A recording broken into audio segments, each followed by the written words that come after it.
Vinayaka Chavithi special ఏమేం చేసింది వంటలు? ఇక సాంబారు,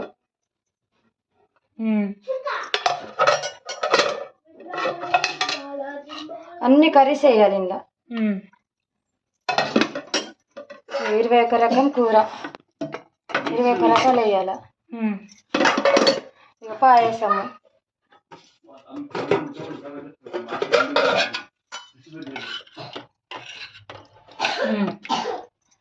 పచ్చడి, దోసకాయ పచ్చడి, దోసకాయ పెరుగు పచ్చడి, ఉమ్మనగాయ పచ్చడి అంటారు. ఉమ్మనగాయ కట్ చేసినావా?